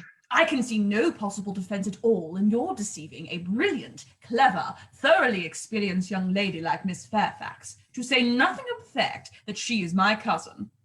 I wanted to be engaged to Gwendolen, that is all. I love her. Well, I simply wanted to be engaged to Cecily. I adore her. There is certainly no chance of your marrying Miss Cardew. I don't think there's much of a likelihood, Jack, of you and Miss Fairfax being united. But that is no business of yours. If it was my business, I wouldn't talk about it. It is very vulgar to talk about one's business. Only people like stockbrokers do that, and merely at dinner parties. You seem to me to be perfectly heartless. Algie, I wish to goodness you would go. You can't possibly ask me to go without having some dinner. It's absurd. I never go without my dinner. No one ever does, except vegetarians and people like that. Besides, I have just made arrangements with Dr. Chasuble to be christened at 6:15 under the name of Earnest. My dear fellow, the sooner you give up that nonsense, the better. I made arrangements this morning with Dr. Chasuble to be christened myself at 5:30, and I, naturally, will take the name of Earnest. Gwendolen would wish it. We can't both be christened Earnest. It's absurd. Besides, I have a perfect right to be christened if I like. There is no evidence at all that I have ever been christened by anybody. I should think it extremely probable that I never was. And so does Dr. Chasuble. It's entirely different in your case. You have been christened already. Yes. I have not been christened for years. Yes, but you have been christened. That is the important thing. Quite so. So I know my constitution can stand it. If you're not quite sure about having been christened, I might say I think it rather dangerous you're venturing on it now. It might make you unwell. You can hardly have forgotten that someone very closely connected with you was very nearly carried off this week in Paris by a severe chill. Oh, yes, but you said yourself that a severe chill was not hereditary. Science is always making wonderful improvements in things. Algernon, I have already told you to go. I don't want you here. Why don't you go? Well, because I haven't finished my tea yet. Act 3. Morning room at the Manor House.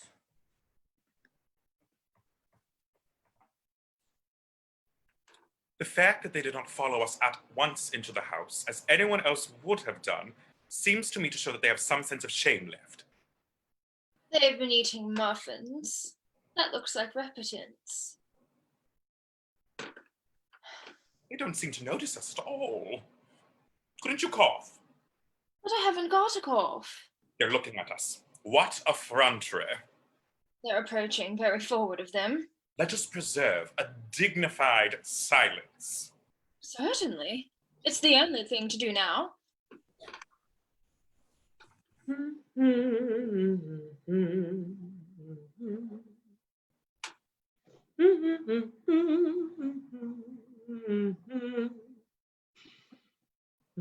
This dignified silence seems to produce an unpleasant effect.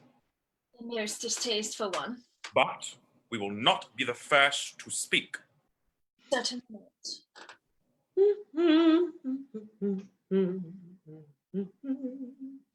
Mr. Worthing, I have something very particular to ask you. Much depends upon your reply.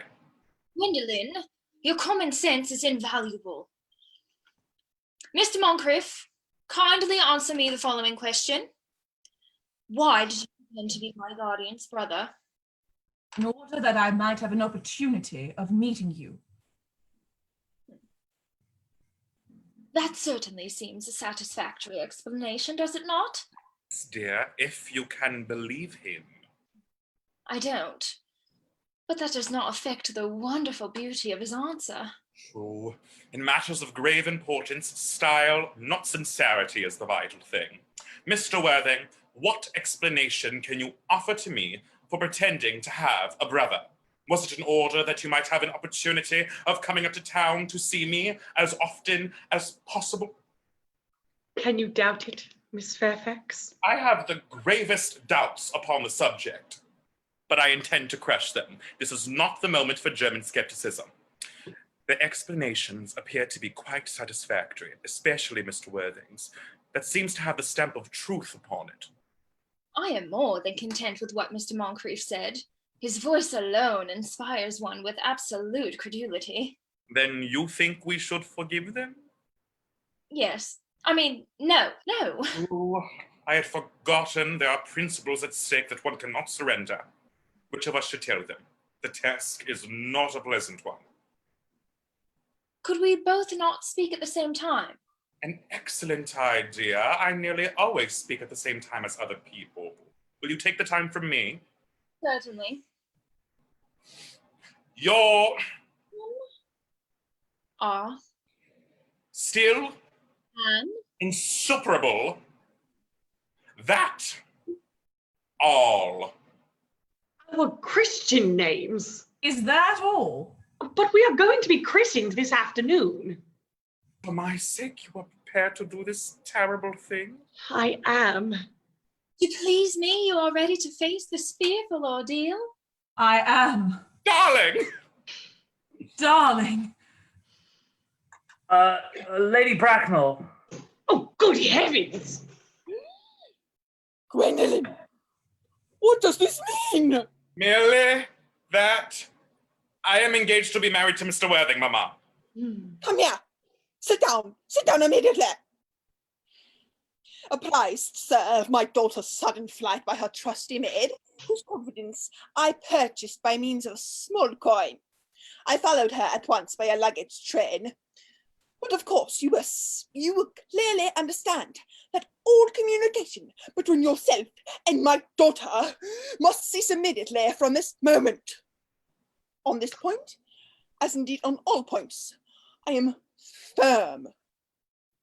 I am engaged to be married to Gwendolen, Lady Bracknell. You are nothing of the kind, sir. And now, as regards Algernon. Algernon? Yes, Aunt Augusta? May I ask, Mr. Worthing, who is that young person whose hand my nephew Algernon is now holding in what seems to me to be a particularly unnecessary manner? That lady is Miss Cecily Cardew, my ward. I am engaged to be married to Cecily, Aunt Augusta. I beg your pardon? Mr. Moncrieff and I are engaged to be married, Lady Bracknell.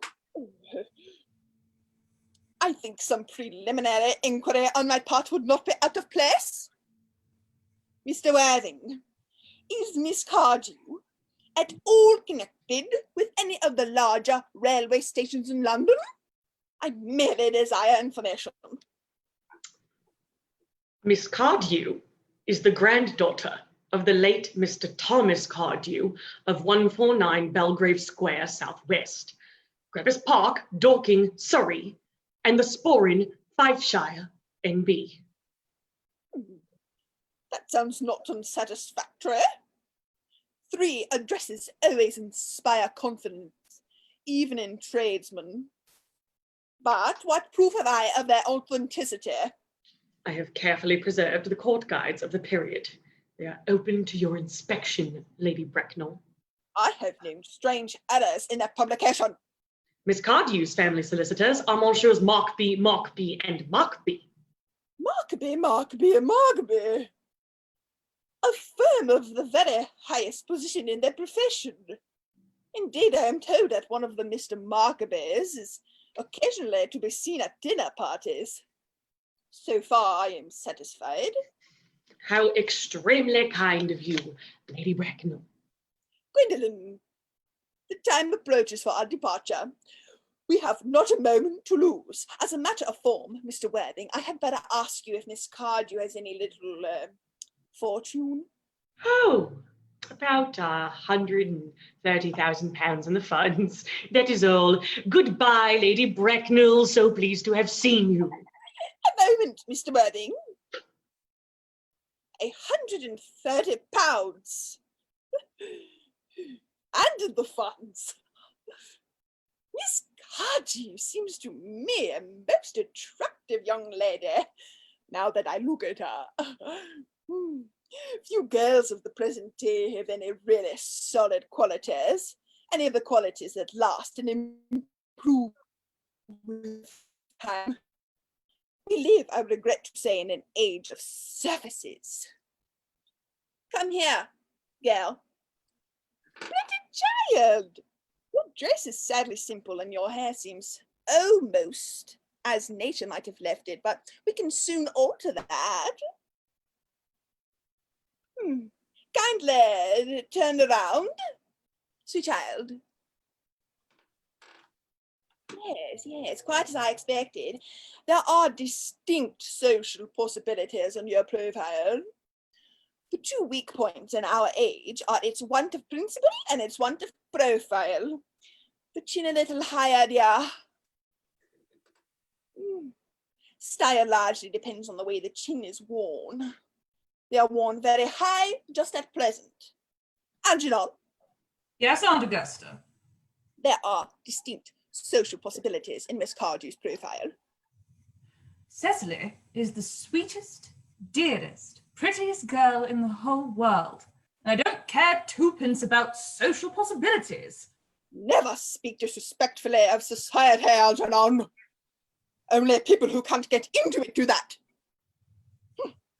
When I married Lord Bracknell, I had no fortune of any kind. But I never dreamt for a moment of allowing that to stand in my way.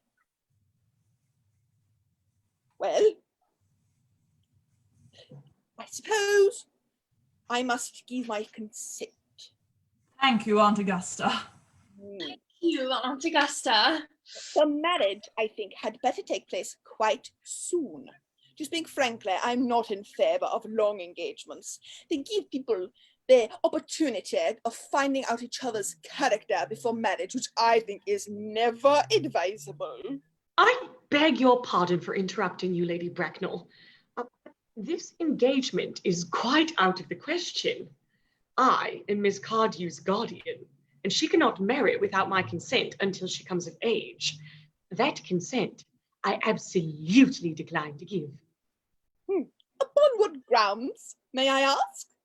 Algernon is an extremely, I may almost say ostentatiously eligible young man. He has nothing but he looks everything. What more can one desire? It pains me very much to have to speak frankly to you, Lady Bracknell, about your nephew. But the fact is that I do not approve at all of his moral character. I suspect him of being untruthful. Untruthful? My nephew Algernon? Impossible. I fear there can be no possible doubt about the matter. This afternoon, during my temporary absence in London on an important question of romance, he obtained admission to my house by means of false pretense of being my brother.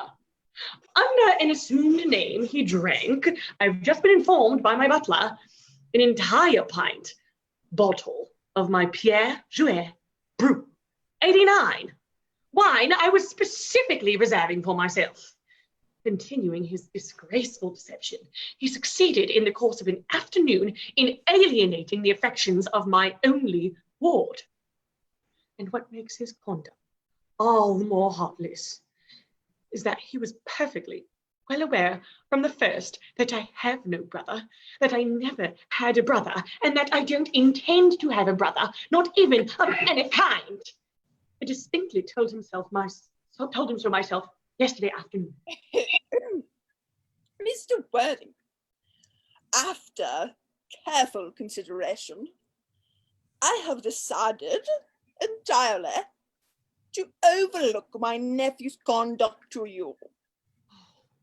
That is very generous of you, Lady Bracknell. My own decision, however, is unalterable. I decline to give my consent. Come here, sweet child. How old are you, dear? Well, I'm really only 18, but I always admit to 20 when I go to evening parties. Pray, excuse me, Lady Bracknell, for interrupting you again, but it is only fair to tell you that according to the terms of her grandfather's will, Miss Cardew does not come legally of age till she is 35. That does not seem to me to be a grave objection. That attractive age, I see no reason our dear Cecily should not be even still more attractive at that age you mentioned than she is at the present. There will be a large accumulation of property. Algie, could you wait for me till I was 35? Of course I could, Cecily. You know I could. Yes, I felt it instinctively, but I couldn't wait all that time. I hate waiting even 5 minutes for anybody. It always makes me rather cross. And what is to be done, Cecily? I don't know, Mr. Moncrieff. I will beg of you to reconsider this decision. But my dear Lady Bracknell, the matter is entirely in your own hands. The moment you consent to my marriage with Gwendolen, I will most gladly allow your nephew to form an alliance with my ward. You must be quite aware that what you propose is out of the question. Then a passionate celibacy is all that any of us can look forward to. That is not the destiny I propose for Gwendolen. Algernon, of course, can choose for himself. Come, dear. We have already missed 5, if not 6 trains. To miss any more might expose us to the comment on the platform. Everything is quite ready for the christenings. Christening, sir? Is not that somewhat premature? Both these gentlemen have expressed a desire for immediate baptism. At their age? The idea is grotesque and irreligious. Algernon, I forbid you to be baptized. Am I to understand, then, that there are to be no christenings at all this afternoon? I don't think that, as things are now, it would be of much practical value to either of us, Dr. Chasuble. I am grieved to hear such sentiments from you, Mr. Worthing. Indeed, I have just been informed by the pew opener that for the last hour and a half, Miss Prism has been waiting for me in the vestry. Is Miss Prism? Yes, Lady Bracknell. I am on my way to join her. Pray allow me to detain you for a moment.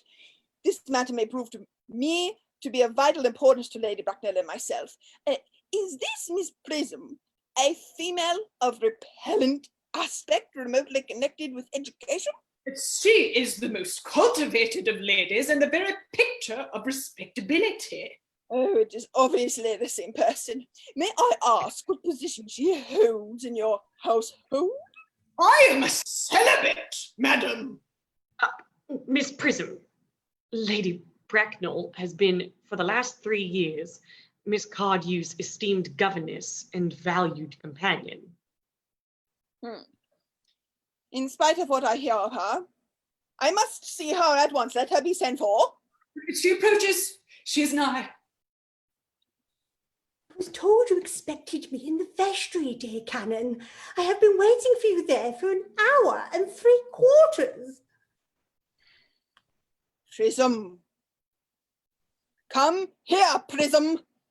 Prism, where is that baby? Oh, Oh, Miss Prism, 28 years ago, Prism, you left Lord Bracknell's house, number 104 Upper Grosvenor Street, in charge of a preambulator that contained a baby of the male sex. You never returned. Prism, where is that baby? Lady Bracknell, I admit with shame that I do not know. I only wish I did. The plain facts of the case are these. On the morning of the day you mention, a day that is forever branded on my memory, I prepared as usual to take the baby out in its perambulator. I had also with me a somewhat old but capacious handbag in which I had intended to place the manuscript of a work of fiction that I had written during my few unoccupied hours. And in a moment of mental abstraction, for which I never can forgive myself, I deposited the manuscript in the bassinet and placed the baby in the handbag. But where did you deposit the handbag? Oh, do not ask me, Mr. Worthing. Miss Prism, this is a matter of no small importance of me. I insist on knowing where you deposited the handbag that contained that infant. I left it in the cloakroom of one of the larger railway stations in London. What railway station? Oh, Victoria! The Brighton line! Oh! I must retire to my room for a moment.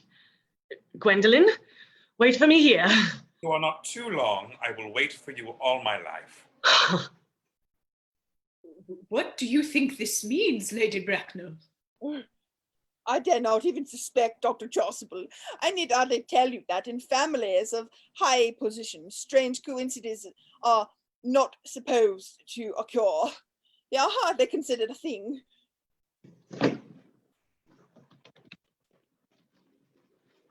Is this the handbag, Miss Prism?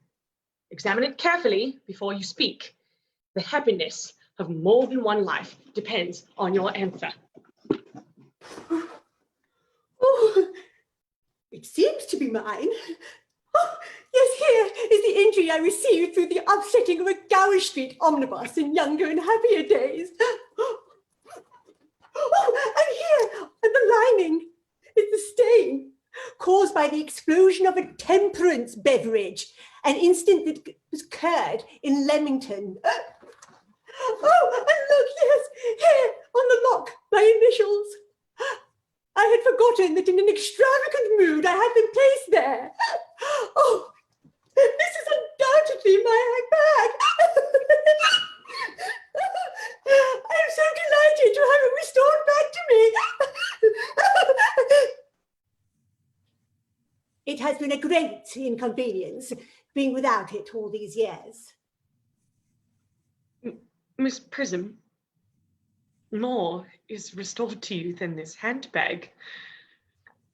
I was the baby you placed in it. You?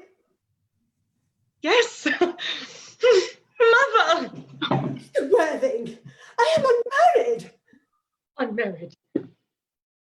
I do not deny that is a serious blow. Mother, I forgive you. Mr. Worthing, there is some error. There is the lady who can tell you who you really are.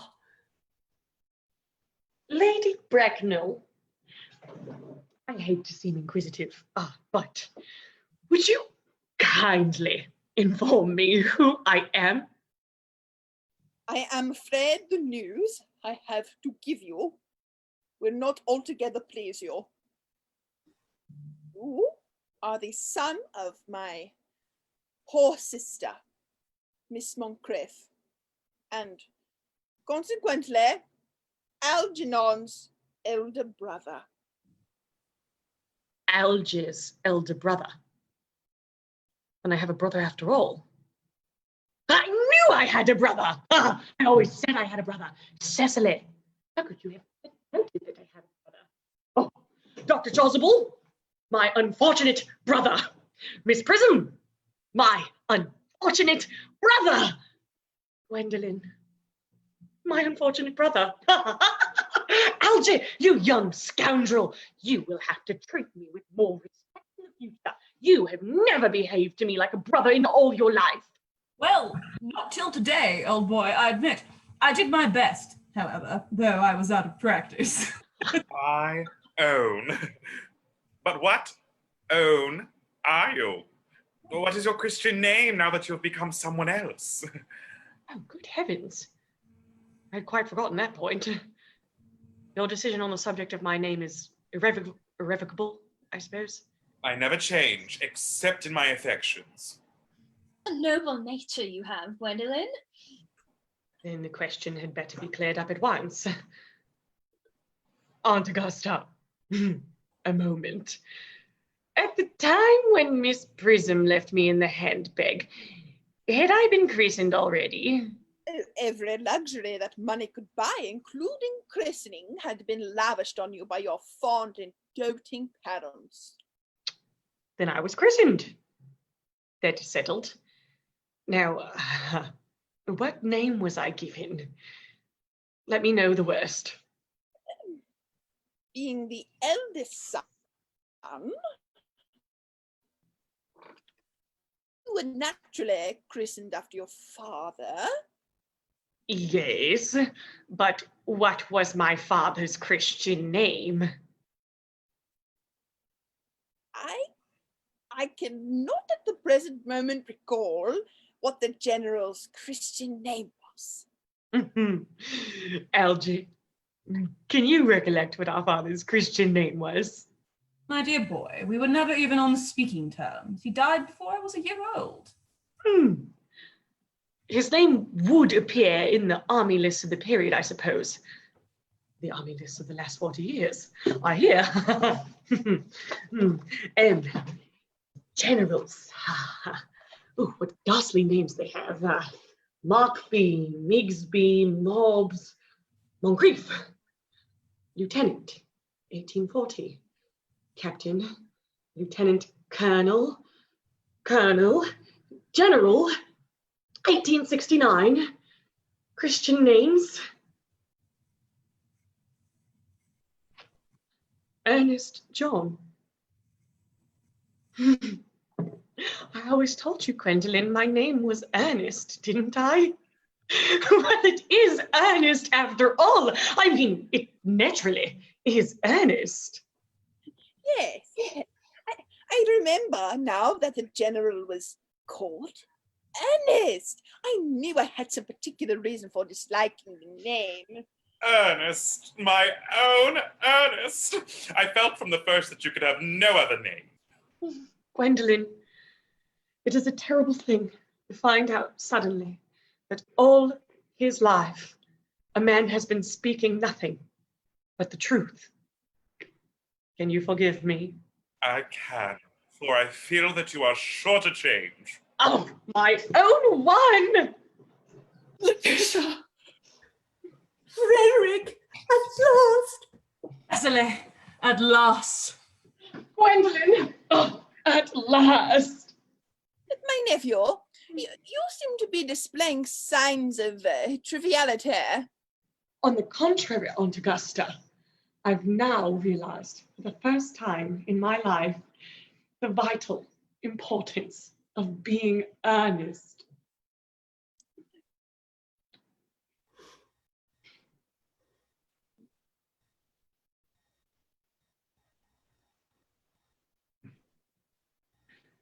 Let's give our actors a huge round of applause, and cast, please take a bow.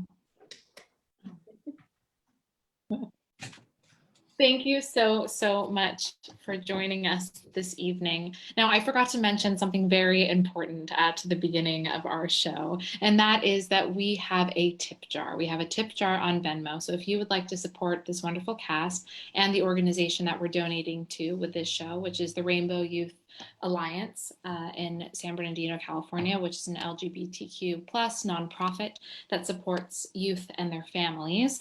You can donate on Venmo with the handle No Exit TC, which you can see in the comments. I have some thank yous for the people who have already donated. So a big thank you to Paul Woods, Mia Greco, Danica Klauser, Robin McCain, Eduardo Rivera, Nicole Polini, and Carmen Polaris. Thank you so much for supporting us tonight. 20% goes to an organization of our choice, and then the other 80% is split evenly between all of the creatives on this project. So thank you. And again, that handle is in the comments. We're now going to go into a question and answer session, but first I would like to give our cast an opportunity to tell you all a little more about themselves.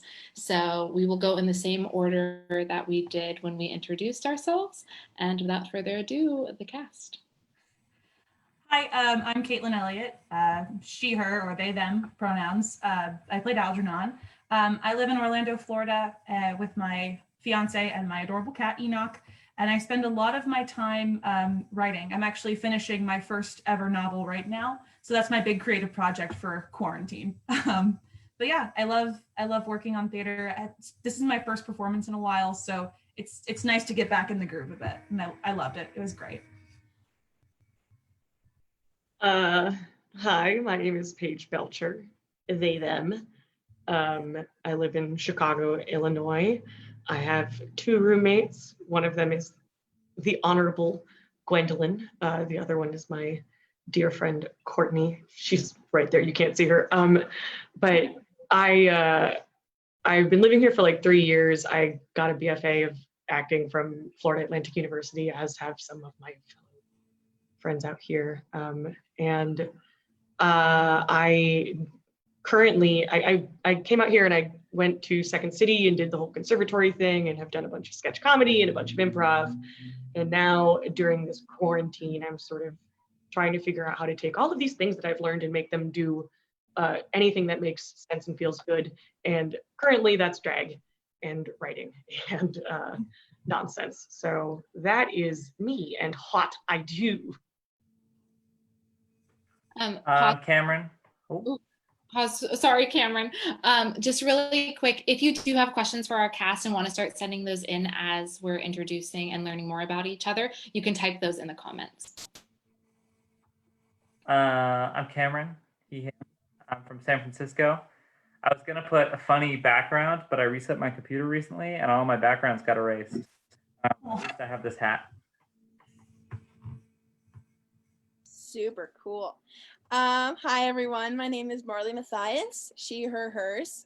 I played Lady Bracknell tonight. I am a senior theater arts major with a concentration in acting at Drew University. This is actually my second show with no exit. A few weeks ago, I played Mariah and the second officer in 12th Night. And next Saturday at 7 p.m., I will be playing Baptista in Taming of the Shrew with live virtual play readings. So if you follow me on Instagram at Mars Mathias, Mars with an S, I'll be posting about the show, but you can also follow live virtual play readings on Instagram for more info and how to watch. Hi, my name is Jose. She, her, they, them pronouns, dealer's choice. I am in Chicago. Recently moved just a year ago. I was in South Florida, acting for a bit down there. Now I'm in Chicago and I dress up in drag and ask people for money while I lip sync to songs. And in about 2 weeks, 2 weeks from today, August 15th, I'm hosting a show online. It's on Twitch. It's twitch.tv/mixmxhoey, Hoey, H-E-A-U-X-I. That's my name, Mix Hoey, up in Chicago. Check it out there. And thank you all for joining. Hi, I'm Emma, and I'm from England, but I live in New Jersey. I've been in the profession for a long, long time, and I now have my own production company called Mementi Productions, and we're putting on 12 nights in the first week of September. So that'll be really good. So look out for that. Thank you. Hi everyone, thank you so much for tuning in tonight. My name is Renae Raymond. I played Cecily Cardew tonight. Pronouns she, her. I have a couple things coming up in New York that I will finally be able to contribute to my acting reel, and I'll be posting that soon. So keep an eye out for that mid-August. And thank you so much for watching. Hi, thanks so much for watching, guys. My name is Hannah Kulp, pronouns she, her, hers. This is one of my favorite plays, so I was so excited to get to participate and act alongside all of these wonderful actors. I graduated from NYU last year alongside Caitlyn McCain, our director. Since then, I've been, just doing theater in New York City. I live in Brooklyn. So the last thing I did before quarantine was actually a production of 12th Night with Columbia University, which was so fun. And since quarantine started, I've kind of just been taking that time off to, take a breather and, just kind of relax a little bit. But I'm happy to be doing theater again, even if it is only on Zoom, and get to act alongside such wonderful people. My name is Ryan. I was the swing for this production. His pronouns. I'm originally from South Florida, where I met some of the people on this Zoom call. And it's been a while since I got to act and work alongside them, so that was pretty awesome. I was the director of theater at Coffeyville Community College in Coffeyville, Kansas. If you don't know where that is, it's okay. It's kind of in the middle of nowhere. And just this week, I moved to Sedalia, Missouri, where I am now the program coordinator for the theater department here at State Fair Community College. And we are working on trying to bring theater back here safely for everybody. So keep an eye out for that.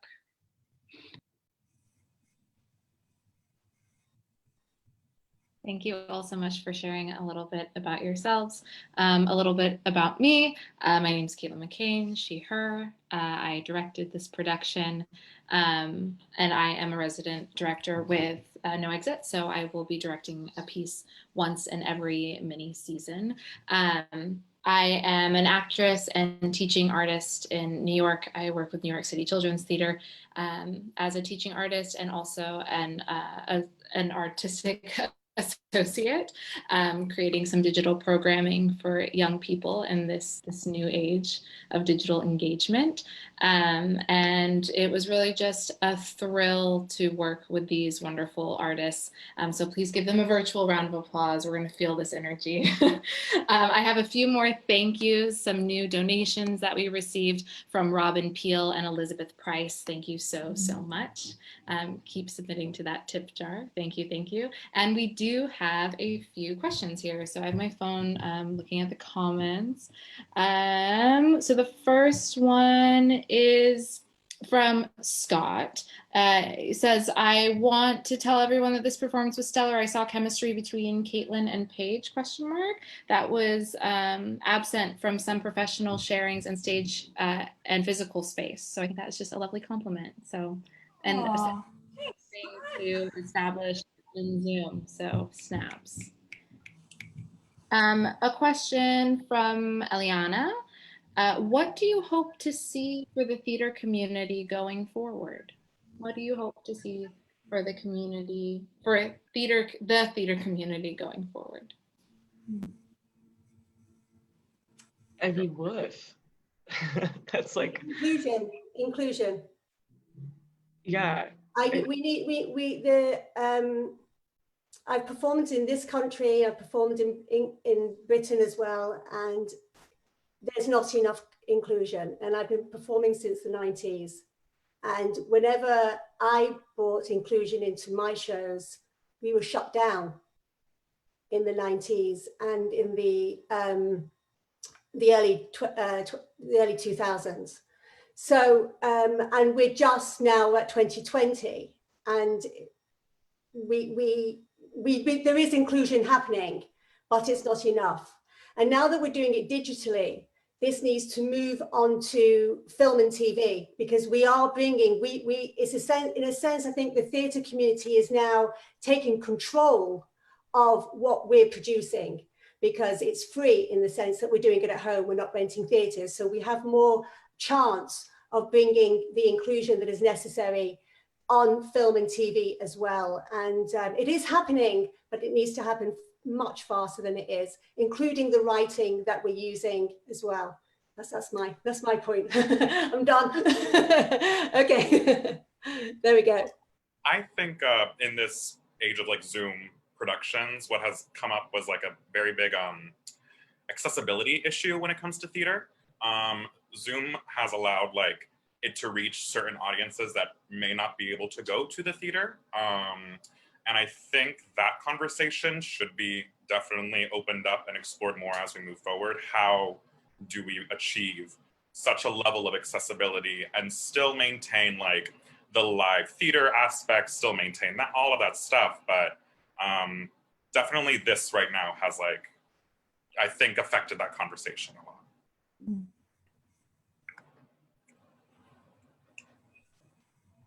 Great, thank you. Thank you for that question. From Samuel, we have, what were some of the advantages and challenges of working on a production while being completely separated? Oh. I feel like it's just so beneficial for me as an actor who's like in the middle of like Orlando to be able to work with people in Chicago and New York and New Jersey, like all these different places, Missouri, you know what I mean? It's really just so nice to be able to see other actors and connect with them. Even though it's all digital, it still feels like a genuine human connection that a lot of us during this COVID-19 pandemic just kind of are missing. So it's just like nice to see a human and like interact with them on such a deep level. Additionally, it's nice to look like a man from like the waist up and then like a millennial woman from the waist down. Like I'm wearing shorts and bunny slippers. Yeah. This is all facade. Now I'm wearing shorts for sure. For sure. Also, just such great training as an actor to have to do this on Zoom. Like, it's so fun, but it's also a huge challenge because you're not able to create like that physical chemistry. So that's amazing that we got that chemistry compliment. We have to do our best to really get to know the characters in such a short amount of time and create relationships through a screen. And that can only enhance our in-person performance later on.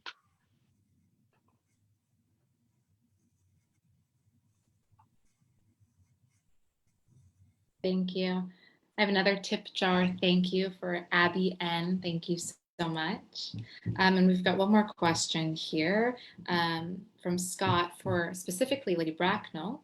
What inspired your spot on portrayal of the upper class of that time? Okay, so I have watched the movie, and I mean, of course, Judi Dench is, you know, very up here and quiet, but I just felt like after doing research of the Victorian era, and I felt like, you know, I mean, especially since Lady Bracknell wasn't born into wealth, she grew up poor, you know, and she was a social climber and she built up and married into wealth.